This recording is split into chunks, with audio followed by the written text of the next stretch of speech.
네, 안녕하세요. 여러분의 경제학장 박사입니다. 자, 오늘도 세무사 재정학의 거의 바이블이죠. 우리 정병열 선생님의 재정학 연습으로 한번 달려보겠습니다. 오늘 주제가 아주 흥미진진한데요. 바로 이 무임승차 문제입니다. 그리고 경제학자들이 이 골치 아픈 문제를 풀려고 얼마나 기가 막힌 아이디어를 냈는지 그 얘기도 한번 해볼 거예요. 이런 생각해 본 적 있으세요?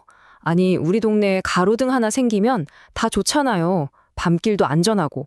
그런데 왜 아무도 제가 돈 내서 설치할게요 하고 선뜻 나서질 않을까요? 바로 이 단순한 질문, 하지만 정말 핵심을 찌르는 이 질문에서 오늘 우리 얘기가 시작됩니다.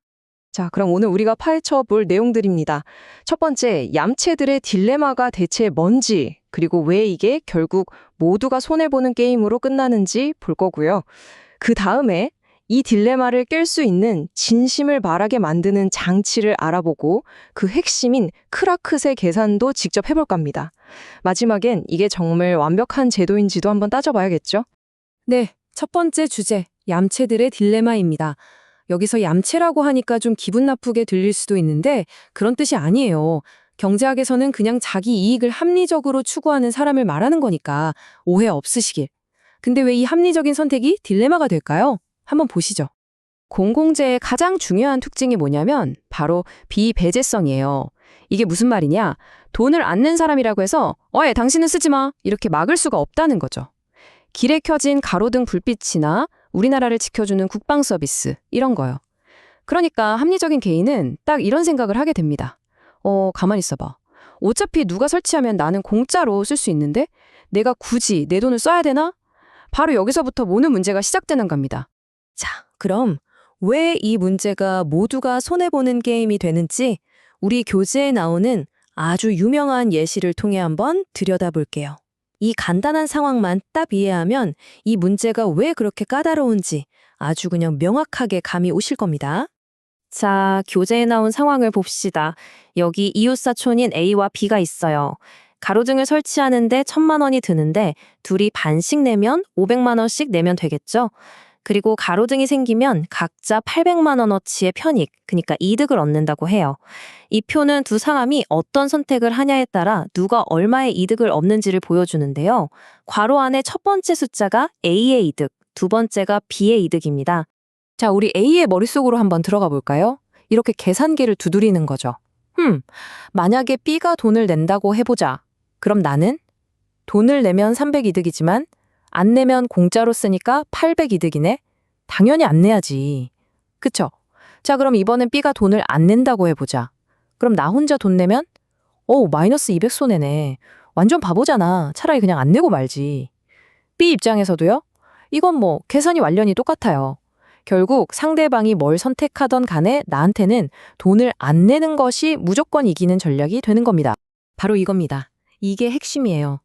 A도 B도 각자 자기 입장에선 가장 합리적이고 똑똑한 선택을 했어요. 그런데 그 결과는 가로등은 안 생기고 둘 다 아무런 혜택도 못 보는 사회 전체적으로 보면 최악의 결과가 나와버린 거죠. 이게 바로 그 유명한 죄수의 딜레마랑 구조가 똑같은 거고요. 공공지의 공급이 현실에서 왜 이렇게 어려운지에 대한 근본적인 이유가 되는 겁니다. 자, 이쯤 되면 우리 학생들 질문이 나와야죠. 교수님, 그럼 이거 그냥 이렇게 선 놓고 있어야 돼요? 해결 방법은 없나요? 아주 좋은 질문이에요. 당연히 있습니다. 경제학자들이 이 딜레마를 깨부수기 위해서 정말 기가 막힌 장치를 만들어냈거든요. 그게 바로 이 수요 표출 메커니즘이라는 겁니다. 이름은 좀 어렵게 생겼죠? 근데 원리는 간단해요.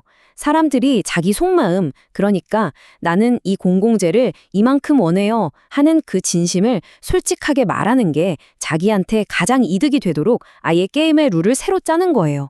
정직이 최선의 전략이 되도록 판을 뒤집는 거죠. 그 대표적인 방법이 바로 경제학자 클라크와 그로브즈가 만든 메커니즘입니다. 지금부터 이 똑똑한 해법이 도대체 어떻게 작동하는 건지 그 핵심 원리를 같이 한번 파헤쳐 보겠습니다. 아니, 대체 어떻게 해야 사람들이 속마음을 솔직하게 털어놓게 만들 수 있을까요? 그 비밀의 열쇠는 바로 클라크세라고 불리는 아주 특별한 세금이 있습니다. 복잡한 수식 보기 전에 이 세금의 본질부터 딱 잡고 가야 돼요. 클라크세가 뭐냐면요. 내 투표 하나 때문에 전체 결과가 뒤집혔을 때 그로 인해서 다른 사람들이 입게 된 순수한 손해액을 바로 내가 물어내는 겁니다. 내 선택에는 사회적 책임이 따른다는 걸 돈으로 확실하게 보여주는 거죠. 네, 우리 교재에 나오는 이 수식이 바로 그 순손해액을 정확하게 계산하는 공식입니다. 좀 복잡해 보이죠? 기호도 많고. 괜찮아요. 지금부터 구체적인 예시를 가지고 이 공식이 어떻게 돌아가는지 직접 보여드릴게요. 백문이 불여일견이라고 직접 보면 하실 겁니다.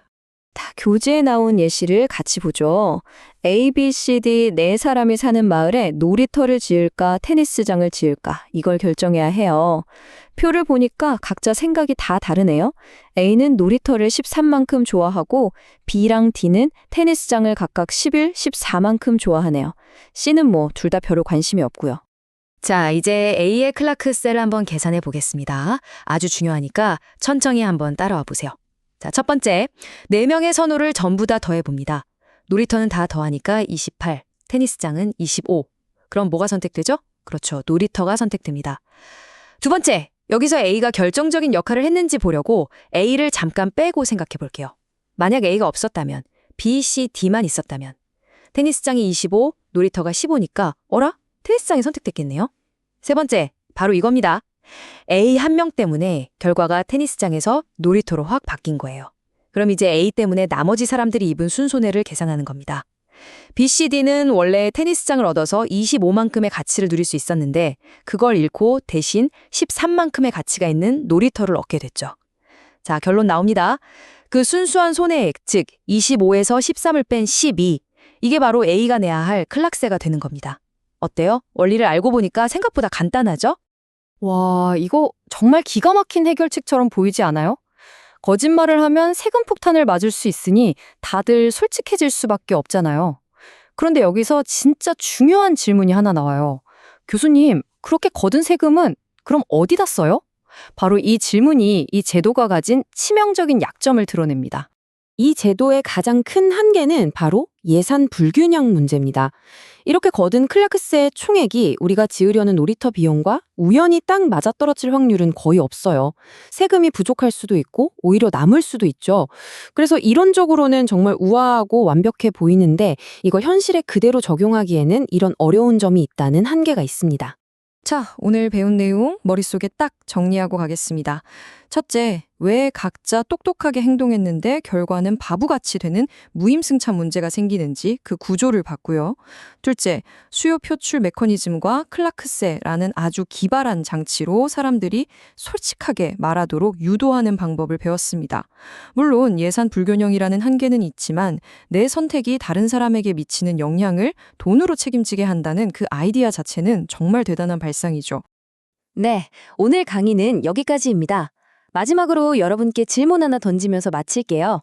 생각해보면 교통체증이나 환경오염 문제처럼 우리가 매일 겪는 수많은 사회 문제들 속에도 어쩌면 오늘 우리가 본 것처럼 눈에 보이지 않는 어떤 게임의 규칙이 숨어 있는 건 아닐까요? 만약 우리가 그 규칙을 찾아내서 더 나은 방향으로 바꿀 수 있다면 우리 사회는 훨씬 더 좋아지지 않을까요? 한번 깊이 고민해 보시면 좋겠습니다. 모두 수고 많으셨습니다.